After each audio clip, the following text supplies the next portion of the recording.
Bonjour Daniel Potra. Bonjour Pauline, vous avez de la chance de vous appeler comme ça. Mais oui, j'ai beaucoup de chance. Quelle fierté de porter ce prénom, mémoire du sport français et du Tour de France. C'est ainsi que d'ailleurs s'appelle l'un de vos livres sortis chez Mareuil. Vous avez aussi longtemps été à quelques mètres des studios de France 24, directeur général d'Eurosport.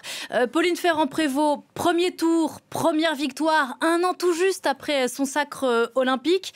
Elle qui ne faisait plus de vélo de route en compétition depuis des années. Elle est l'une des plus grandes athlètes de l'histoire du sport français. Ben vous savez, on a eu il y a quelques semaines Pau Gatchard, on a maintenant Pauline chez les femmes. Voilà, c'est bien, oui, c'est vraiment une grande championne. On l'avait, la France entière l'avait découverte à l'occasion des Jeux Olympiques et on ne l'a jamais dit assez, mais Léon Marchand, Pauline Ferrand-Prévot, avec Antoine Dupont, trois beaux prénoms de la France millénaire qui avaient lancé parfaitement les Jeux Olympiques il y a un an avec 3 médailles d'or. Et Pauline, elle a confirmé cette année, elle est revenue à la route parce qu'elle voulait réaliser son rêve de gosse. Quand elle avait 10 ans et que son papa était marchand de vélo dans la région rémoise, elle disait « Mais pourquoi je ne suis pas un garçon? Pourquoi je ne suis pas un garçon? Je voudrais tellement faire le Tour de France. » Elle regardait le Tour de France que je commentais à ce moment-là à la télévision. Et Pauline, eh bien, elle n'a pas eu besoin d'être un garçon puisque dès sa première tentative, elle gagne. Elle s'était donné 3 ans pour réaliser ce rêve d'enfant et dès la première tentative, elle l'a gagné. Et ce qui était parfaitement symbolique aussi et sympathique, c'était de voir qu'elle était sur le podium, on a vu l'image tout à l'heure, aux côtés de Jeannie Longo. Parce que vous savez, dans le sport, eh ben, la vie est un éternel recommencement. C'est d'ailleurs pas ce qu'elle a sur son tatouage. Pauline Ferrand-Prévot, elle a un petit tatouage depuis 2 ou 3 ans où il est indiqué « Life is a joke ». La vie est une blague, une plaisanterie. La vie, oui.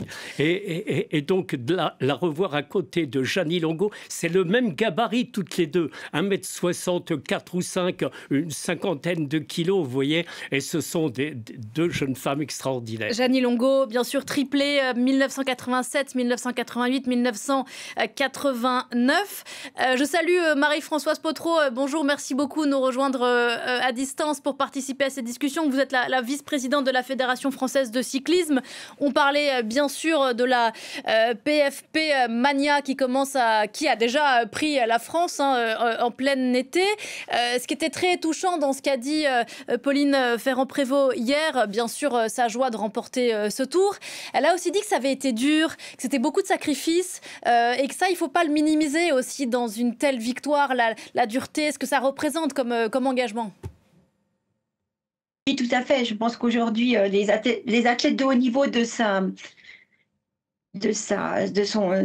niveau, j'ai envie de dire, c'est des sacrifices tous les jours. C'est quand on se lève le matin, l'alimentation, les heures d'entraînement, etc. Et ça fait vraiment quelque chose d'important. Vous m'entendez? Je ne sais pas si. On vous entend, vous entend?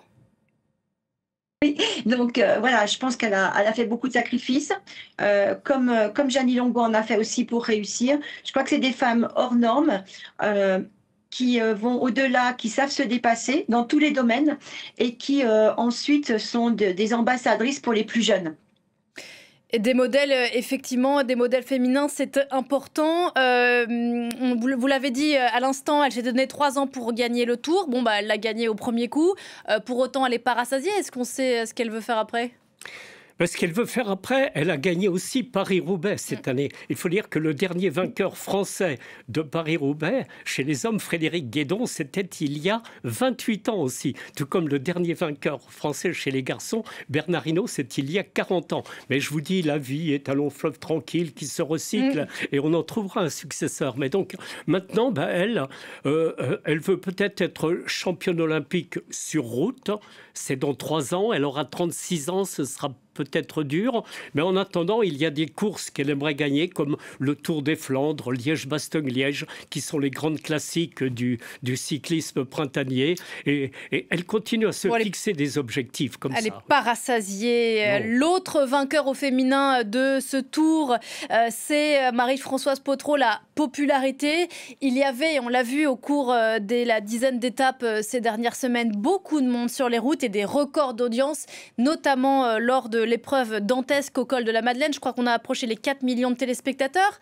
Comment est-ce que vous l'expliquez ? Oui, écoutez, je pense qu'effectivement, la prestation de nos athlètes ont fait que les gens se sont déplacés sur ces étapes. Voilà, et je pense que le spectacle qui est donné aujourd'hui par les femmes, pour moi, est égalitaire par rapport à celui des hommes, et qu'aujourd'hui, ça donne une popularité, et notamment chez les jeunes filles. En plus, on voit beaucoup de jeunes filles qui sont au bord des routes. C'est important pour justement leur donner envie, s'identifier demain à ces championnes. Voilà, je pense que c'est la réussite. Et puis la médiatisation, j'ai envie de dire aussi, la médiatisation du sport féminin et du cyclisme féminin fait aussi qu'on amène ce public au bord des routes. On est toujours assez prudent avec les comparaisons, mais si on devait comparer ce qu'on a vécu sur le Tour des garçons et celui des filles, c'est vrai que chez les filles, là, il y a eu un suspense extraordinaire. Je crois qu'en 5, donc le Tour a ressuscité récemment.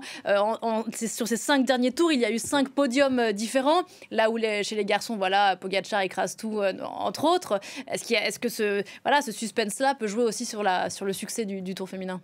Mais vous savez, quand on revoit le Tour féminin, eh bien Pauline, elle a écrasé exactement tout, comme Pogačar. Elle aurait pu déjà gagner la 2e étape. Elle a commencé, stratégiquement, elle a commencé super intelligente. Elle savait que tout devait se jouer dans le col de la Madeleine. 20 km, c'est un col terrible, même que chez les hommes, il est terrible aussi.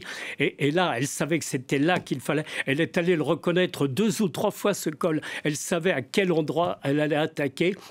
Elle l'a fait et elle a gagné. Elle s'est imposée comme Pogačar. Mais pour revenir sur le succès populaire, vous savez, le succès d'un événement sportif, et quand on programme du sport à la télévision, on le sait, il faut qu'il y ait un enjeu.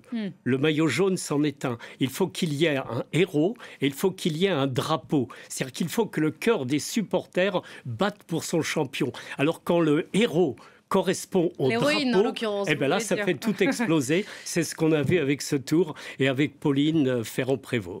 Elle a remporté ce tour, bien sûr, Marie-Françoise Pottereau. Je crois qu'elle gagne quand même 10 fois moins en termes d'argent que le vainqueur chez les garçons, Pogačar. C'est 50 000 €, je crois, pour... Oui, mais le tour est 2 fois moins long aussi. C'est 2 fois moins long, certes, mais bon, on est quand même... Vous parliez d'exposition médiatique. Ça reste quand même compliqué d'exister médiatiquement à côté de ce rouleau compresseur qu'est le tour masculin. Il y a encore une marge de progression possible. Oui, tout à fait. Alors, vous parliez effectivement de l'inégalité des salaires et des primes, mais je pense que ça va aussi ça va évoluer nettement. Et puis, ce traitement inégalitaire, je pense qu'il va aussi se gommer au fur et à mesure. Quand on voit l'engouement populaire, encore une fois, je pense que ça va monter crescendo et que dans quelques années, peut-être qu'on sera sur des mêmes audiences, on aura le même nombre de spectateurs au bord des routes. Mais en tout cas, moi, je pense qu'on est sur une belle trajectoire. Du sport féminin français d'abord et du sport féminin en général. Voilà. Mais je crois que c'est important. Je voulais vous dire aussi que du temps de Jeannie Longo, c'est pas si loin que ça, il y a 35 ans, le cyclisme féminin était ridiculisé par quelques plus grands champions. Lors d'une émission de télévision avec Marc Madiot, il avait dit à Jeannie Longo, mais qu'est-ce que vous faites sur un vélo ? Le vélo, c'est pas pour les femmes. Je vais vous citer encore une anecdote et je pourrais vous en raconter pas mal, mais il y avait au moment des championnats du monde à Sallanches, l'une des favorites, une soviétique, qui est tombée avant le sprint dans le dernier virage à 700-800 mètres de l'arrivée. Et comment il a commenté sa chute, l'éditorialiste du Dauphiné libéré, en terminant son papier par « Et je n'avais jamais vu des seins tomber aussi bas ». Mon Dieu. Vous voyez comment était le cyclisme féminin il y a 40 voilà, ans. heureusement, c'était une autre époque. Merci infiniment, Daniel Potra, d'être venu sur ce plateau. Jeannie Longo, derrière vous, qui n'est plus la dernière Française à avoir remporté le Tour de France. Mais vous savez, moi, j'avais médiatisé ses exploits parce que, par exemple, quand elle s'est attaquée au record du monde de l'heure sur la piste du Vélodrome de Grenoble, j'avais programmé les 2 dernières minutes de son exploit en direct dans le journal télévisé de TF1 de 20h. Vous voyez donc, je suis assez fier parce que j'étais le premier à médiatiser le cyclisme féminin. Et voilà, la boucle est bouclée d'une certaine façon. Merci infiniment. Merci beaucoup, Marie-Françoise Potreau, d'avoir répondu en direct aux questions de France 24. Merci beaucoup. Merci et vive le cyclisme au féminin. On se retrouve juste après la pause. À tout à l'heure.